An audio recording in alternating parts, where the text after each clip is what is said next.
UK Crime Book Club. I'm absolutely thrilled. What a way to spend a Friday night with you three lovely ladies. So I'm going to ask you all to introduce yourselves. Jenny, shall we start with you? Yeah, hi, I'm Jenny Blackhurst. I'm the author of 5. We figured that out when we recorded the previous 5 psychological thrillers. My 6th one is out in the end of June, and it's called The Girl Who Left. You're going to have to correct me if any of this is wrong. None of it was wrong. That's all right. That's what we're talking about tonight. Em, do you want to go next? Yeah, so I am MJ White, but you might know me better as Miranda Dickinson. So I have 12 contemporary novels that have been published, but I've recently published my very first crime novel as MJ White. So that's the hat that I have on today, is MJ White. And Katherine. And it's a lovely hat, by the way. Very lovely hat. I'm Katherine Croft, author of, I have to think as well, Jenny, 9 psychological thrillers. My latest one is out next week, actually, on the 12th of May, and it's called The Mother's Secret. Fantastic. So I'm going to ask you all first, because I had an email from the lovely Eleanor over at Canelo to introduce you all, which and to set up an interview. So how did you come to be working in crime fiction, first of all, and what was your journey to publication? Because you've all got different stories. So Jenny. See, I haven't done this for ages. I haven't had a book out for quite a while. My last one, I believe, was 2019, I think. And so it's been ages since I've told any of these stories, and obviously, the apocalypse hit and we haven't been on panels and things. It's been ages since I've done any of that.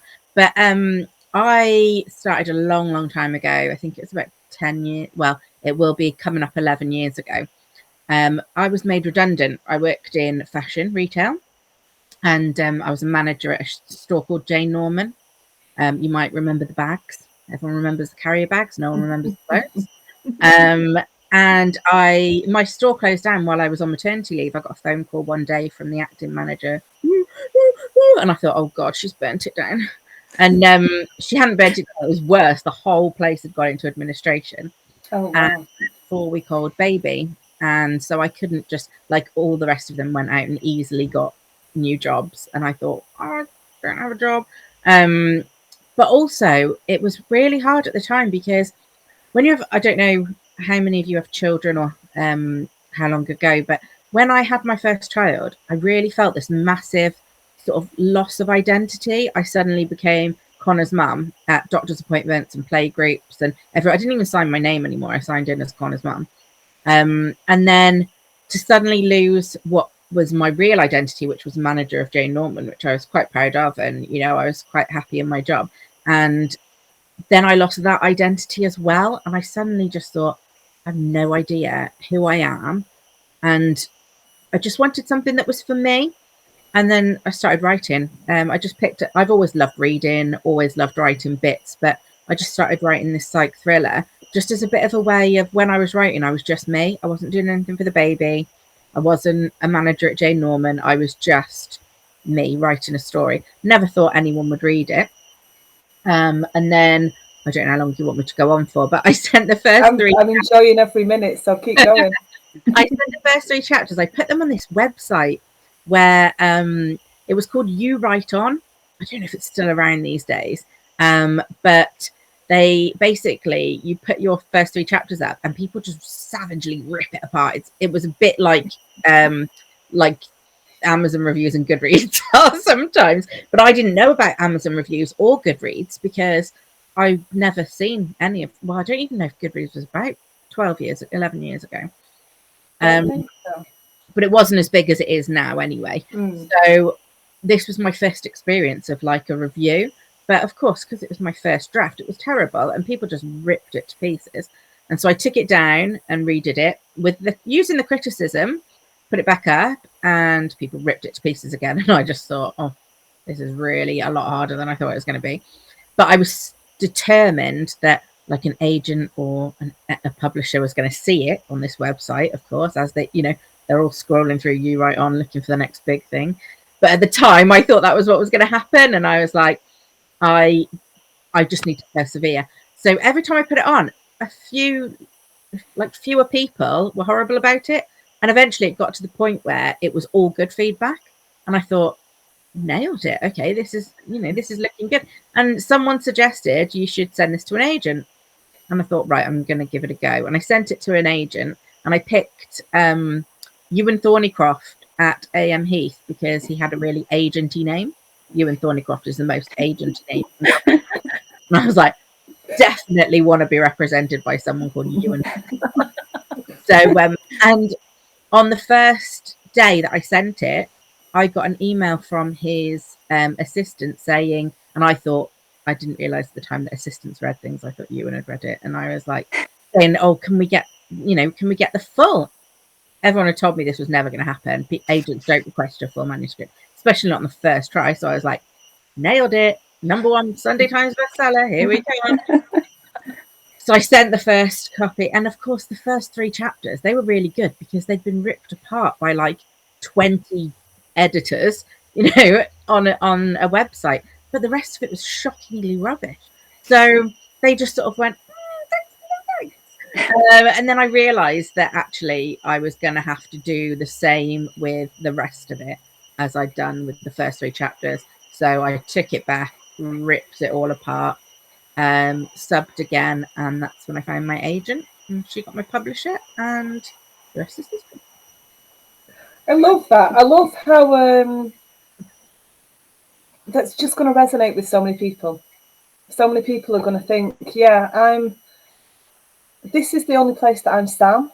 I am somebody's mom, I am somebody's wife, I am, you know, so the fact that you took that and fueled yourself with it, I love that. How about you? What was your journey? Obviously, you didn't start in crime fiction. No, I started in contemporary fiction. And I started on a website from published authors that was called Autonomy, which I think is even earlier than You Write On. HarperCollins did it back in sort of 2008, 2009. So we're talking back in the mists of time. And I if you had 10,000 words, you could put it on and people could read it. And so the only thing that I got that was 10,000 words long was a romantic comedy that I'd written in New York, but I hadn't kind of set out to write that. It was just, that was the one that I had the most of. And it got picked up on the site, which I was like, how have they found this? Because you had to vote for stuff. And I think I was top 100 and I thought, get in, like I've arrived because I've got to number 75. And it was just that editors could go in on and kind of search, so you sort of tagged your work and they could search, and they just put New York romantic comedy and mine came up. So I was offered a 3-book deal. I didn't have an agent. I didn't think I needed one. I did need one, and I learned that a few years later.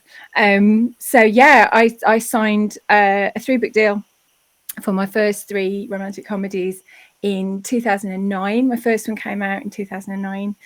And then, I wrote, so I've just, my 13th, so I'm working on my 13th, my 12th one has just come out. I get confused, there's so many. But about 2012, so I've been writing by that point for like 3 years. I had an idea for a crime novel because I've started to read crime novels when I was writing. I need to read something when I'm writing. Otherwise, I like reading somebody else's words that are all sorted because it gives me hope when mine just looks horrific. But I was always really worried about reading things in my genre in case either someone had my really good idea, or I sort of somehow assimilated what I'd read, because there were loads of sort of plagiarism scandals at the time, and I was so paranoid about that. And I really wanted to read crime fiction, but I was kind of scared of the crime aisle because people are all, it's all series, and can you jump into a series at any point? And I didn't know what to do. So being a complete Twitter girl like I am, I went on Twitter and went, right, if I'm going to read crime fiction, where should I start? And the 2 names that came out overwhelmingly were Anne Cleeves and Ian Rankin. So I started reading Anne Cleeves and Ian Rankin, fell in love with police procedurals. And I read lots of different ones as well, and I love all the vast sort of array of brilliant stuff that you have now within the crime fiction genre is just brilliant. But police procedurals were kind of my bag, and I really loved it. So it was kind of, it started as a bit of a dare to myself as, can I write this? And so I started writing it secretly. Everyone knew, but secretly in 2012. And it was kind of my thing on the side. I would kind of cheat on my edits. If it was getting hard, I'd go and write that for a little bit. And I wrote it just on and off over the years. And then in 2017, my agent said, let's put it out there. You finished it. Let's put it out there. And it had 25 rejections. And most of them were horrible. I had one really nice one. The rest of them were kind of literally people going, what, she's a rom-com writer we did half of it with just saying it's a best-selling author, she's sold 1 million books around the world, we're not going to tell you who it is. And so we thought, oh, people are really going for that. Nobody went for that. Everybody was like, well, if I don't know who it is, I don't know who it is. So then the other half we told them, and they went, no, she writes rom-coms, why is she going to write this? And it just got roundly just dismissed, broke my heart. I shelved it. And then in lockdown, I did one Facebook Live on my author page, and people really liked it. And it was just kind of an hour to kind of go, it's really scary, but let's just spend an hour talking about books and fun stuff. And that's become my weekly show now, Fascinating Chatty Thing, which happens every Wednesday night on my Facebook author page, 8 p.m. And during the course of that, because people ask questions and it's just a big conversation for an hour. Somebody said, have you ever written anything in another genre? And I was like, yeah, I wrote a crime novel and it broke my heart because no one wanted it. And I started to read bits on the show, and people were like, can we have some more next week? Can we have some more next week? And I wrote it out for a couple of weeks thinking at any point they're going to stop being really polite to me. They're just going to go, yeah, can we have something else now? Because I'm sort of done with it. But people really liked it. And so I went back to my agent and said, look, people are really liking this, and it's not uniformly rubbish like I'd been led to believe. And so we sent it out again. I had another 5 rejections, and then I found my wonderful publisher. So yeah, 30 rejections later, started in 2012. So it'll be 10 years in October since I had the first idea for it. But it's just the opportunity to write something a bit different. I never set out to be one particular type of writer. I just wanted to write stories, and they were in different flavors. And it's great because I get to kind of show my dark side. I think maybe writing sort of 12 years of Happy Ever Afters means that you have quite a defined dark side. It's just kind of waiting to get out. So that it came out in the end of April, and it's out there now. So yeah, I feel like a newbie again, because it's completely different to writing a contemporary fiction. But then that's so exciting for me to just feel like I'm learning all over again. I haven't got to the point of going, I know how to do this now. I love the fact that I've just been on such a steep learning curve, learning how to get this right. So yeah, that's where I've come from. I like the thing about cheating on one book with another, because always I'm a bit stuck. I'm a bit fed up. You're getting on my nerves now, right? I'm going to do this one instead. Yeah, I'm fired up by one for the other. Yeah, I like the sound of that. It's good to do it. Katherine, talk to us about your journey to publication and why you went into crime fiction. Mine are more psychological fiction, but I suppose it's under one big umbrella. Under one huge umbrella. I've always wanted to write. I'm sure Jenny and Miranda are the same. When you're a child, you start writing little stories and think, oh yeah, I love this. So I always had it in my head, one day I'm going to write. And then life gets in the way. I was a teacher did that for 6 years, secondary school English. And I loved that. And then it got to the point where I thought, oh, I'm never going to write my book I'm an all or nothing person. I have to give everything I do 100%. I'd love to be one of these people who can have their day job and do that, then come home at night and look after the kids and then write for 2 hours. But I'm just not that disciplined. So something had to give. So one day I came home, I said to my husband, now don't worry, I've saved up enough for 6 months of my half of everything, that I'm leaving my job and I'm just going to finish my novel. And he said, what? No, you can't do that. I said, oh, don't worry, it's fine. And then if it doesn't work out or do anything, I'll get a cleaning job. I don't care. I just can't teach anymore. And luckily it paid off. This was trying to remember what year it was. So it was 10 years ago. So 2012, I got my agent, Madeline Milburn. It was just pure luck. I'd gone through the Writers and Artists yearbook. I don't know if Jenny was the same when you got your agent, and Miranda. Started with the A's and just went through every agent who had psychological fiction. And I wrote to 5, I think. Because I think there was something about, don't submit to too many at once. Is that right? And I didn't hear anything. I thought, oh no, I need to start with another 5. So I went back to the end of the alphabet, and that's how I got Madeline. And then it's funny, it's such a roller coaster, because you think, okay, I've got my agent now, so surely I'm going to get my publishing deal. But then I kept having close calls, lots of rejection, ton of rejection. And then we published in the end through Amazon Whitegrove. Don't know if everyone's heard of that. They seem to mysteriously have vanished, but it was for authors with agents. So they'd publish through KDP and put your books on. So the first 2 were done through them. And I don't know what's happened to that now. And then I was lucky enough to get a publishing deal, traditional deal. Well, it was digital with Booker for my 3rd book. And it took off from there, really. But again, I was saying it's such a roller coaster. After I had my daughter in 2018, I didn't publish for 3 years, even though I wrote 2 books in lockdown. Just life gets in the way, doesn't it? And again, more rejection. I left my publisher, submitting to new publishers. And then luckily got my deal with Canelo. So yeah, here we are. Yeah, I think it's changed a lot, publishing. I don't know if you feel the same, but it's a very different place to 10 years ago. And, so with that in mind, you've all experienced some sort of rejection. What advice would you give to people? Obviously, we can say, just keep going, keep trying. Anything specific that any of you would have as advice for people? Sorry. No,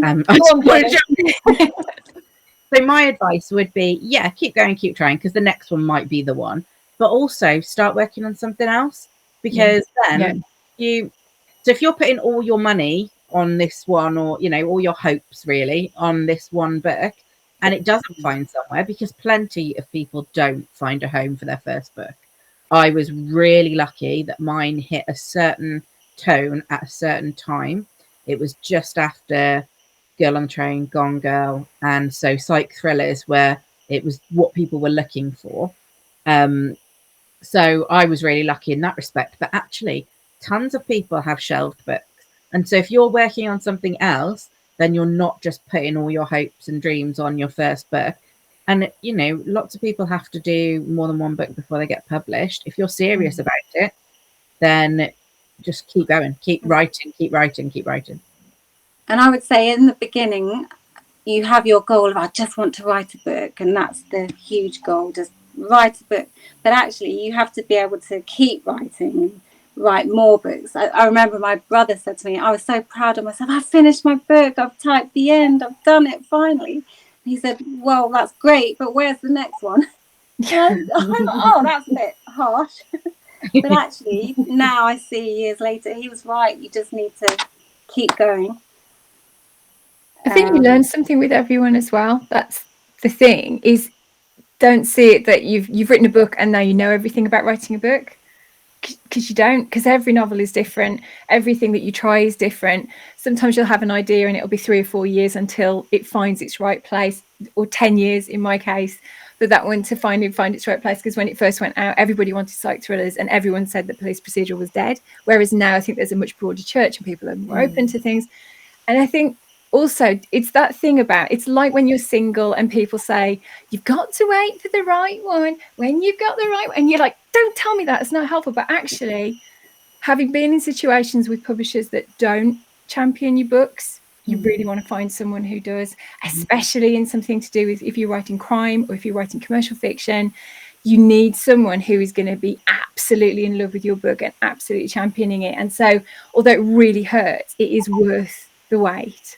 And sometimes it may be 10 years, but it can still happen. It's just keeping going, keeping the faith. And like you say, keeping being creative, because it's the only thing we actually have any control over as writers. We have no control over anything else.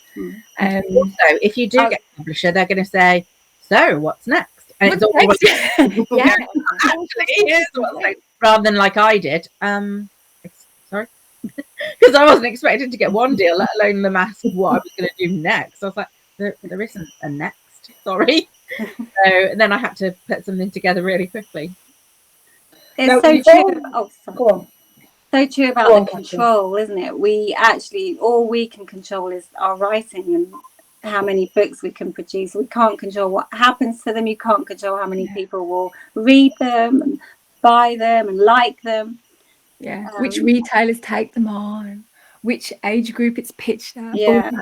And it's frustrating because I think when you write before you're published, it's just you and your book. And so you're used to doing everything for your book. And the moment a publisher gets involved, suddenly it's committee. So, which is great, but it just means you've got to learn to be a big champion for your book. If you can learn to be a champion for your book before you publish, that is such a great skill to learn, because you're going to have to fight for everything you want in that story. And kind of rightly so, because you get the story that you really want.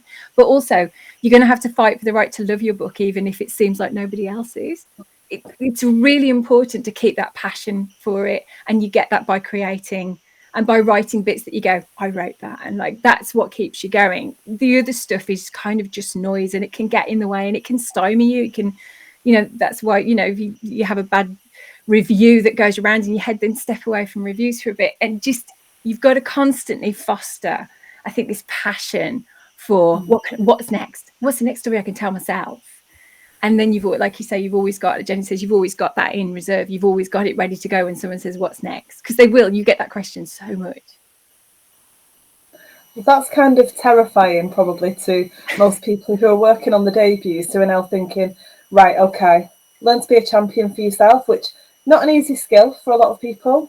You know, a lot of the authors that I talk to, not good at selling their own stuff. You ask them about what they're reading, they will wax lyrically about it. Yeah. But you say, Jenny, tell me about yourself and what's coming up next and how wonderful a writer you are. And all of your faces all kind of went, no.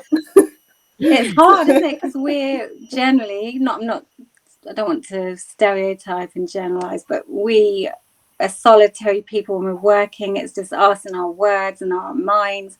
So to then go and sell yourself and be out there on social media, it's quite, well, for me anyway, I find that quite difficult. Without being sexist as well, I find that, I mean, I've got a lot of experience of these sorts of interviews, etc. And I've always found that when you ask a man that question, they don't seem to have quite as much of a sort of, oh no, I've got to talk about myself. I think it's something that women do. I think women go, no, talk about her. Honestly, I can tell you about her books. She's great. I think I find that funny that we do it, but yeah, that's just been my experience. I think it's fostered a little bit as well, because it's always interesting when you talk to people when they've gone to see their publishers, and by and large female authors get taken out for afternoon tea, and I've never heard of a male author getting taken out for afternoon tea. They get taken down the pub, or they do like, and there is, it's like the difference in the way that people talk to girls and boys, that people talk to girls in a very soft way and you quite self-deprecating way, whereas boys are meant to be kind of, and there is a lot of that. I think a lot of the time it's just, you've got to, if you're excited about it, then that's what you focus on. And so if you're constantly excited about the next thing that you're writing, or you're constantly looking for something to be excited in, I think that really helps, because you can kind of blag your way a lot. And it really helps doing Zoom, because you can't see like this going on. The sweaty hands and the twisting of the rings and all of the, sometimes I sit on my hands. And actually that all try not to touch my hair. All comes down to love what you write. If you don't love what you write, then it's going to be really tricky, isn't it? And that sounds like a real kind of fridge magnet thing, but actually that's what's going to give you a career, because you will not survive as a writer if you don't love what you write. I've found that over the years, because it gets tested a lot. So if you come out of it just going, yeah, but I really loved what I wrote, it's just it's much a more positive place to be in than just thinking about everything that went wrong, because we will naturally be looking, because when we're writing, we're editing all the time, so we're kind of being critical of ourselves all the time. So if you find something that you really love and you focus on that, it definitely helps to kind of balance out the other stuff. And it helps you deal with the bad reviews as well, because there will always be some, and you have to develop a thick skin, don't you? I remember my first bad review. I remember her name as well. Kat. It was, this is the worst book I've ever read. She just really didn't hold back at all. And it was the first one. It really gets you. It's like, okay. It might not be everyone's cup of tea, but was it that bad? Yeah. But then you just think, well, it's fine. Some people love it. Some people hate it. I quit after my first bad review. Wasn't prepared for it at all. I hadn't, because even after the whole You Write On thing, I still hadn't clicked that when my book comes out, people will review it. Yeah. Because I was a reader, and we're talking 10 years ago. So, I wouldn't even really buy from Amazon. I'd buy from supermarkets, buy from Smiths and Waterstones, etc. But I didn't buy a lot of books on Amazon. So when my book went up, it suddenly clicked that, oh my goodness, people are going to write stuff about this. And I was not mentally prepared for that. And my first bad review, my agent was on maternity leave, and I just sent her an email basically saying, can we get this book pulled? It's terrible. Look what this person, whose name I do know, and I do still remember, because I have a feeling that a lot of people know this name. But I was like, because, Susan from Kent said this about it, and we're going to have to pull it down because it's so embarrassing. That was what I found. It's embarrassing. Other people see this and they're going to think it's true, and that's it. I don't want to do this anymore, and I'll give them back the advance and just take it off sale.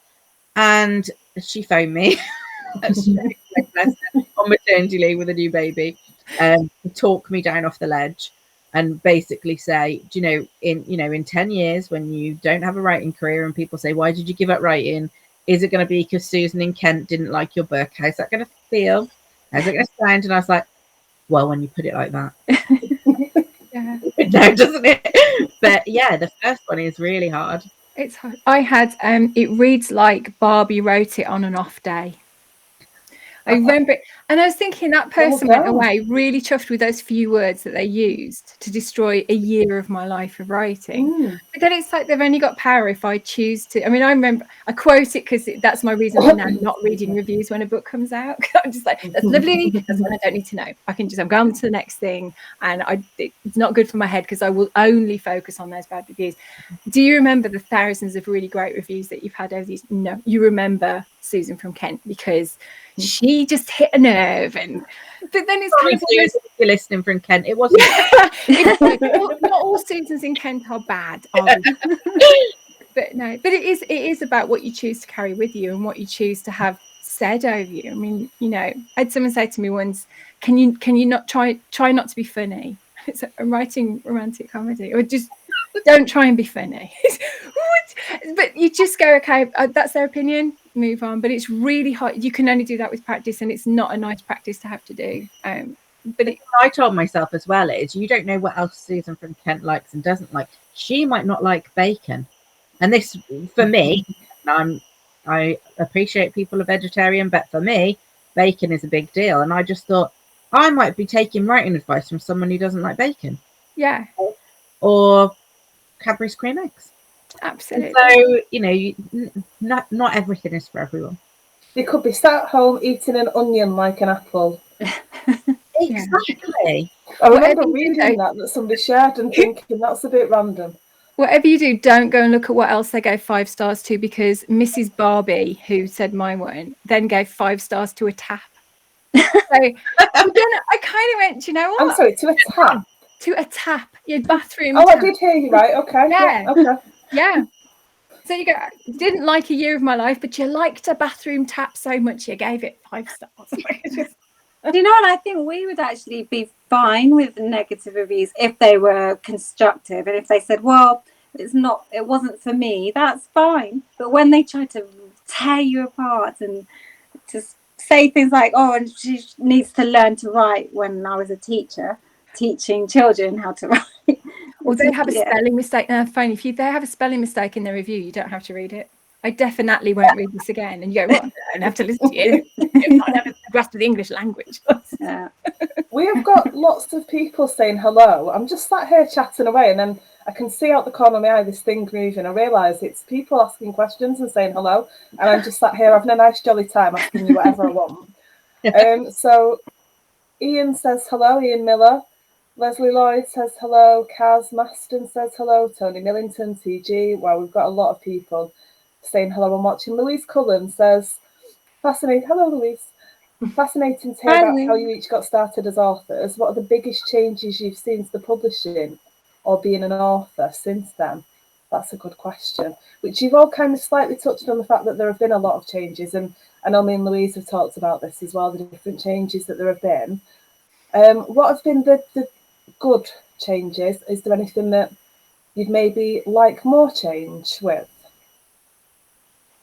I'm going to go to you, Jenny, and put you on the spot. Took a deep breath in then and thought, right. You noticed me and Katherine just went, oh. Well, since as Louise is my editor, I would say that the changes in publishing have been that small digital publishers are growing in the industry, which I absolutely love. And actually, Canelo isn't a digital only, but you know, publishers who have a real start digital only, didn't they? Canelo, yeah. And now they're doing great things, and I just think that the market has opened for more than just Big Five, which I started out with the Big Five. I've got no criticism of them, but I think the market now being bigger and publishers finding different ways to have to publish your books, and you know, having different experienced, you know, having people experienced in digital, people experienced in paperback.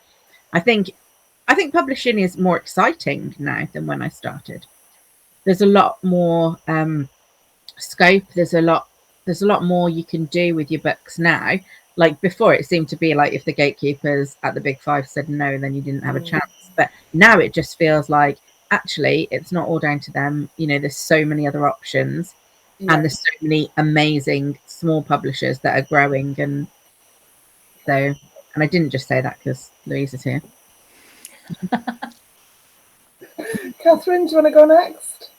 Another good thing tied into that is that publishers like Canelo can publish 2-3 books a year of yours, so you're not stuck with just one a year, because obviously that is trickier for traditional publishers. I love that.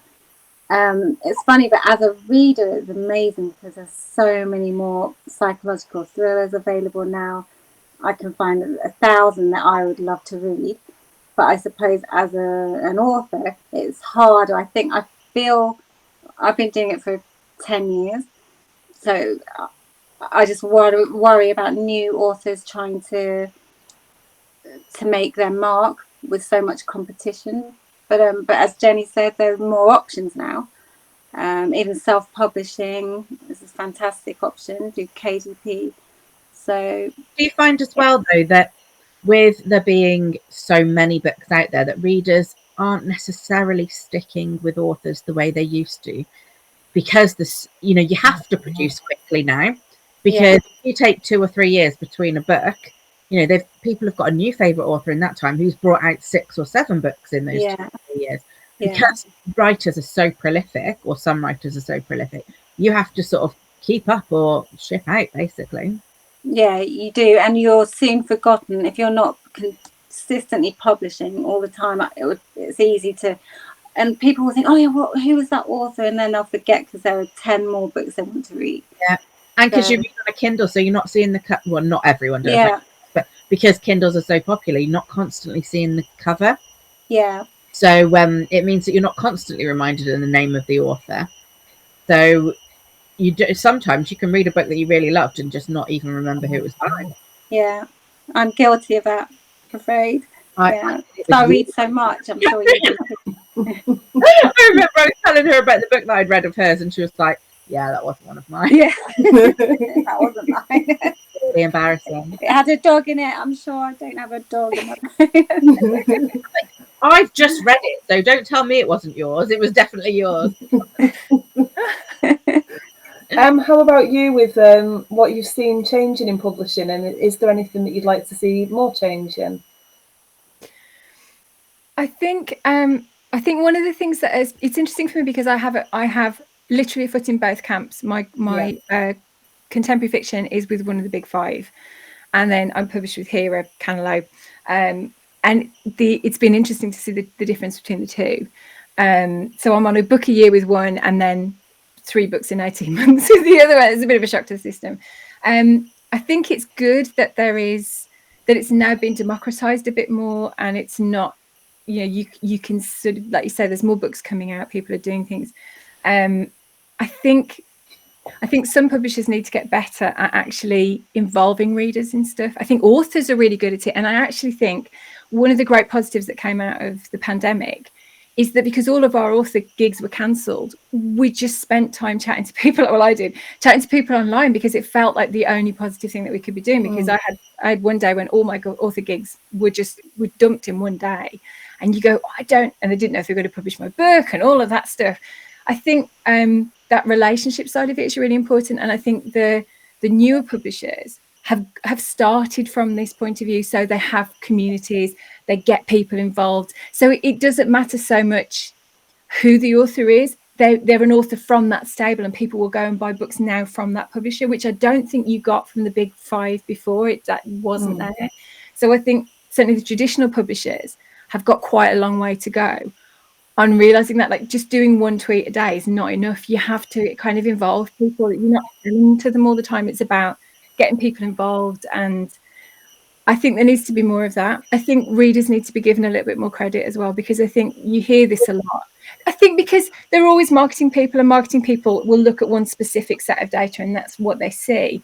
I think when you're an author, you're a reader as well. So you see the books that people, that your friends are talking about. We talk about books on my Wednesday show, and I find out what everyone else is reading. That's my favourite bit of the night, to be honest, because I get so many recommendations of books that I want to read.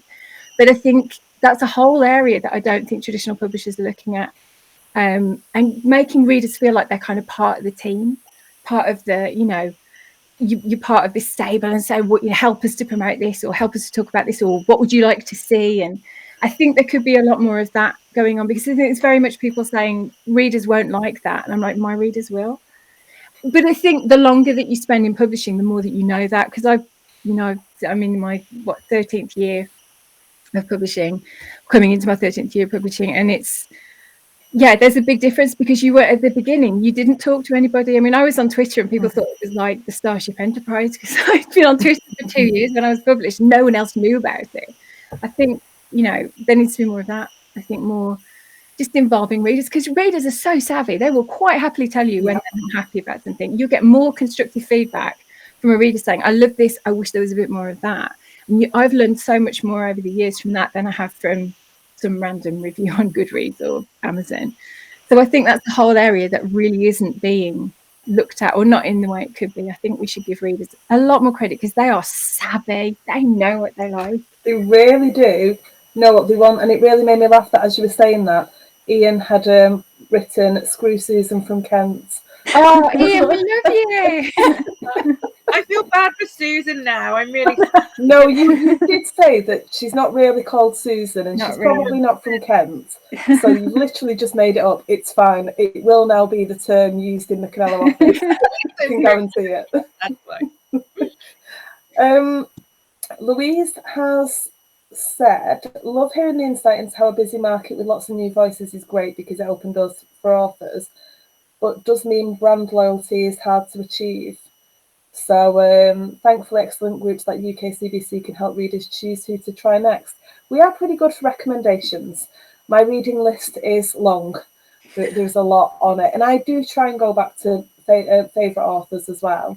So sometimes I might have to, I delayed reading the latest Mark Billingham for longer than I usually would, because it would normally be, it'd come out on the Thursday, and that weekend, that Saturday, I would sit, no matter what was going on, it'd be like, it's once a year, you can all, husband, kids, you can all go and disappear somewhere. I'm having a Billingham day.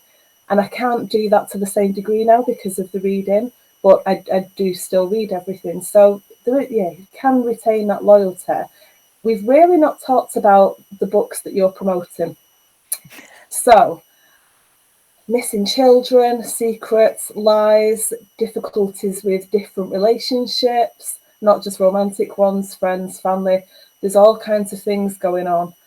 And it's really gripping. It must be really hard to write some of these more emotional scenes that really kind of put you where the child is, or where maybe an abuser is, or there's so many things going on. I mean, where do you even begin with getting into that story and maybe even separating yourself from it, when you've done writing for the day? How do you find a balance with that? So go on, Katherine, you look like you were ready to say something first there. Actually, I was thinking, don't ask me first. Don't ask me. My latest book, The Mother's Secret, actually deals with a very challenging topic. A mother who walks away from her 6-month-old baby. And obviously I have 2 children now. I really had to detach myself from that. But I suppose it's like watching a film. In your head, it's not real, but I'm just going to enjoy watching it. And I can put a distance between what I'm writing and reality. I think I was just intrigued by the idea of what would make a mother, what would be so bad that a mother would leave her child. And it went from there. But yeah, I've had tears writing this book. I can imagine. Yeah. Jenny? I'm cold. I'm really quite cold. I think it's because there are so many bad things in the news, and like Katherine said, we know how it ends, and sometimes we don't, but a lot of times I do. I know how it ends, and I know whether I'm gonna have a good ending or a bad ending to my books, and they don't always end, or hopefully they don't always end in the way you'd expect them to, but there's always some sort of closure, and I always know that at the end I'm going to feel satisfied with the story, because if I don't, then you're not going to. So even though some bits might be a little bit heartbreaking, I think I'm sort of looking at the bigger picture, whereas when you're reading, you're just in that place. And I think as well, sometimes when I write out of sequence, that sort of detaches me. So I don't start at the beginning and write right through to the end. Sometimes I'll always try that way, but it doesn't usually work that way. If I get stuck on a bit, I'll move on and just write. I'm like, do you mind if I swear? I usually just write something less shit in this bit and then come back to it. Just put a big post-it on it and say move on and come back to it. So because I'm sort of writing a bit more disjointed, it's less heart-wrenching for me than I hope it is for the reader. Having said that, my first book was the only one that's really been properly heartbreaking for me to write, and that's because it's about a woman who doesn't know what happened to her 12-week-old baby, and I had a 12-week-old baby when I was writing that. So that was a brave and maybe foolish decision. But I think that's still my best-selling book to date, and I wonder whether that's the reason, because that's sort of, I call it my clearing the pipes book, because I put all of myself into that one. I put all of my emotions, all of the way I was feeling about my identity and my loss of identity and my fears around being a mum. They all went into that one. And so the other books are less of me, they come less from inside me. And so when I'm thinking it through another character's eyes, that's sort of the detachment for me. Whereas with Susan, because there was so much of my experience in there, that one was a little more difficult to write. When I started writing The Secret Voices, I didn't have a little girl, and now I do.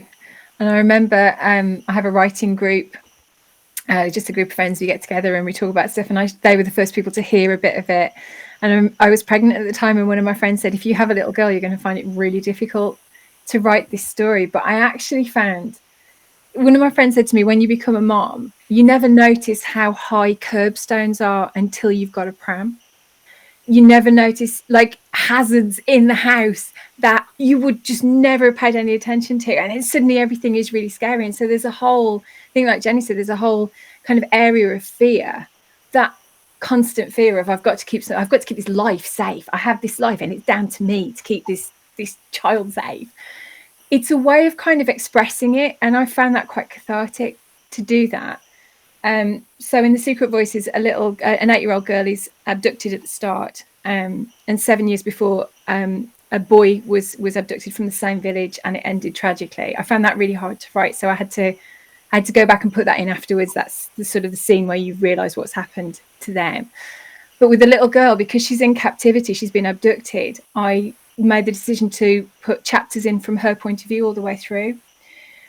And she actually became kind of my strength in the book when I was writing, which is really strange. I can't explain it any more than the fact that even though it was really scary, I tried to find out how she would be coping in that situation, and that helped me kind of cope with it. And I think if I'd written one where the child gets abducted at the beginning and then you don't see them at all, I don't know that I would be able to do that, especially now that I've got a little girl and, you know, the parallels are there. So I think it's, I found it really useful to kind of just change my approach and put myself in the little girl's point of view and say, how is she getting through each day? She's not just off for like however many days it is. How is she coping with it? And then I found that was good. It was kind of reassuring for me, because I was like, she's all right. We know she's all right. The police don't, no one else does, but we know she's all right. And so I kind of felt that was kind of, that helped me to get through that bit. Interesting that you mentioned points of view there. So stay with you for a minute, Anne. Tell us about the points of view, who the story is told from. Did that come out right? Yeah. So it's a multiple point of view, which is actually the first time that I've written. I tend to write books in kind of he said, she said in my contemporary. So I'm used to now having 2 points of view. There's quite a few points of view in this one, because you get, you have Dr. Cora Lael, who is the main character. She has an ability to sense emotions from discarded objects. And because the person that's taken Hannah is sending back items from the little girl's school bag to the police to kind of say, we've got her. And the first time that Cora opens an evidence bag, she can hear the child scream. So she knows that Hannah's alive, but nobody else does. So you hear it from her point of view, but also you get to sort of be inside her ability, which that was important for me, because I think if you just saw her and somebody said what her ability was, it doesn't make any sense. But to be in her, to sort of get her view of the world and how she moves from being an outsider to then coming and helping the police investigation. Then you have the police team. So you have acting detective Rob Minshall, who is heading up the case.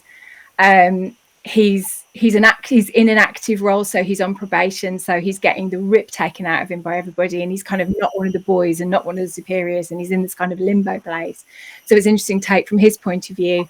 Then you have his superior officer, who was the senior investigating officer on the original case, who's been massively screwed up by it, and feels awful that this young lad is taking over, and sort of jealous at the same time and protective.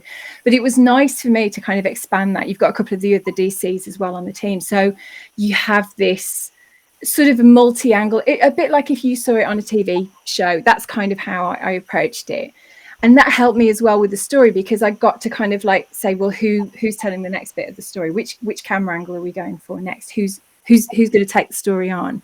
And then it didn't feel quite so heavy to write, because it's everybody's own kind of view of what's going on. And then that hopefully gives a picture that readers can kind of follow and work it out and see if they can work out who it is and all of that stuff. So I found that really useful to write it from a multi-perspective rather than a single or a double character. Let's carry on with you, Katherine. Point of view of your latest novel, and tell us about the main character. The main character is called Eve, and it's from her point of view in the present, and then some chapters are told from before she left her daughter. So yeah, sometimes I have multiple narrators. It'll be told from 2 points of view. This one, I just felt it needed to be her story. Yeah, I definitely see that. Yeah, it was really important. I don't want to say too much, It's again, this the thing. We come and talk about books and we really want to get stuck into it, and then you sit here and you think, can't say that, can't say that, can't say that. Jenny, points of view. I think I only had 2 in this one. I wrote it a long time ago. I'm I pretty sure. always forget that there's quite a distance from each project. This is book 6 for the UK, but I'm actually writing book 8 now. So book 6 and 7 have been out in Germany for a while. So yeah, it's a few books back for me, but I won't forget Katherine in a hurry because she's my main character. And so Katherine Bowen, who is now Katherine Starling, we start the book with her going to see her father, and she does this every month. And her father's in prison, and she goes, and every month she just asks him one question, and the question is, where is she? And she wants to know where the little girl that he killed, where he buried her body. He killed a little girl 25 years ago, and it was Katherine's best friend. And then on the day after she goes, the first time we meet her, there's another little girl is taken on the 25th anniversary of Elsie's death or disappearance. Another little girl is taken from Anglesey, where they used to live. And on the same day, Katherine's mum tries to commit suicide. And so we start off with a lot of Katherine, and very quickly she decides that she needs to go back to Anglesey and find out why her mum has done what she's done. Her mum leaves a sort of cryptic message saying, it's all my fault and I'm really sorry. So now she has to go back and find out whether her mum is a killer and her dad has covered for her mum, or whether her dad's really the monster she thought he was. And then we bring in Maggie, who is my detective in the case, and she's looking for the little girl who's gone missing in the present day. So Katherine's looking for answers from her past, and Maggie's looking for answers in the future. And I suppose we're waiting to see whether the 2 cases are linked. Can they be linked? If Elsie's murderer is really behind bars, then how can the 2 cases be linked? And I think those are the only 2 point of view. Correct me if I'm wrong, though. We have got 5 minutes left. Is that it? That is it. So I'm going to ask you, before I ask you to kind of give, if you've got the books to show off as well, we always like to show off the covers, get them into people's minds. Memorable moments for you so far as an author. I've not asked this for a while, and it's always one of my favourite things. So I'm going to come to you, Em, first, because I don't think I've gone to you first for a while. Memorable moments. Good memorable moments or embarrassing memorable moments? Generally, we go for good, but it's your platform. You say whatever you want to tell us. Well, the embarrassing one. What was that? Sorry. Well, the embarrassing one. I got mistaken for C.L. Taylor, who was a really lovely friend of mine. Which, let's face it, I mean, I was quite impressed. I was doing a signing at a Waterstones near me, and it was typical sitting there with 40 books, as you do, and a big sign saying local author. And in that time, I got mistaken for C.L. Taylor, Rowan Coleman, and Jane Casey, and I was this close to signing people's books for them. I found it hilarious. It was wonderful. But I think the most memorable thing for me as an author is when I get a letter from someone. So I got a letter for someone. I wrote a book a couple of years ago about grief, and I lost my dad at the time when I was writing it, and so it kind of became a bit of a personal thing, which I wasn't expecting. And I got a letter from a lady. It was set in St Ives in Cornwall, and I got a letter from a lady who said, my mum has Alzheimer's, and but the only thing that she remembers at the moment is our family holidays in St Ives, and so we're buddy reading your book, and whenever she remembers something, she's writing it down in the margin of your book, and then we're going to swap books. And that was, for me, that was, when you say you've got to give readers credit, that's where it comes from, because that's what matters. It isn't the sales and all of that stuff. It's the fact that it's become part of someone's life at that point. And I think if you can get that, then you've arrived, really. That's it, job done.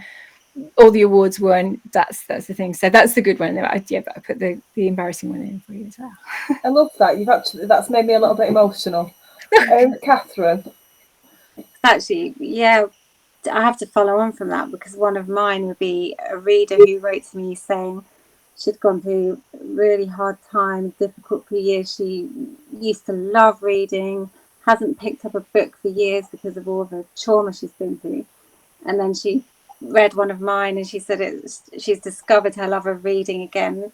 Now she's reading all the time, not just my books, but just because reading's so important to me. That really was something special, that whether it's my book or someone else's, someone's found that joy again, I think. And then I have to say another one because it's quite funny. Remember when I met my agent, we had a lunch meeting, and I said to her, what's a good amount of books to sell? This is when I was choosing to sign with her.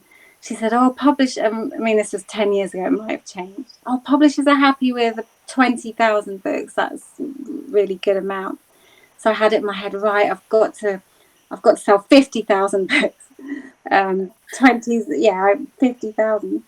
And then I think I probably cried when I got the email saying I'd sold 1 million copies of my books. And it was just from just thinking 50,000, and 20,000 is fantastic too, but it's just something I didn't believe would be possible.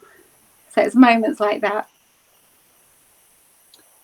Wow, mine seems I'm really... just going to interrupt you, sorry, Jenny, and read you this before I ask yours. Ian Miller said, Jenny saying how tough it is to champion your own book, then giving it a pitch like that. So, thank you, Ian. There you go. There's a memorable moment. All of itself. All of itself. That can be mine now, because mine was going to look really shallow compared to No, we want to hear it. When I touched a reader's heart, and I'm like, mine was when I got a big board at Harrogate. There was like a big that's amazing things that they put up, and I'm like this up against it. Oh my god, I can't believe it. I couldn't believe that was my book on that massive board at Harrogate. But yeah, now it's the Ian comment. But also somewhere, it's a nice comment. Yeah. Another one is my mum now reads. She reads a lot of crime thrillers, and I never saw my mum pick up a book when I was younger. My mum wasn't a reader, and she read my books because they were my books, and she was gonna. But now she reads crime fiction. She'll borrow when I'm finished with them, especially Callie. As you say, she's a big C.L. Taylor fan, and every time I get a new Callie book, she's like, "Can you hurry up with that? I need to." So that's been brilliant, because if I hadn't written a book, I don't think my mum would have been a reader. So that's nice. That's huge. That's so lovely. Not as How good lovely is that? The board at Harrogate. This lovely little sign here that says "Books Welcome," and it's like an arrow. I won that at one of Callie's launches. C.L. Taylor. For anyone who's watching who's not sure who Callie is, we are a huge fan. So there's always at least one of her books. That was what I said to her when I won that. I was like, right, one of your books is always going to be on display. Nobody can actually see what it is, but it's up there. It's her last holiday that's up there at the minute. And I've got The Guilty Couple somewhere. I thought it was behind me. There's books everywhere. Let's move on. Thank you so much. I've absolutely loved tonight. And thank you for everyone who's joined us. Give us a quick recap. If you've got the book cover to show off as well, please do. What we can buy, where we can, we can find your books everywhere. So, So my book is called The Secret Voices. It's book 1 in the Dr. Cora Layell mysteries. Is it mysteries series? And it's a police procedural with kind of a twist.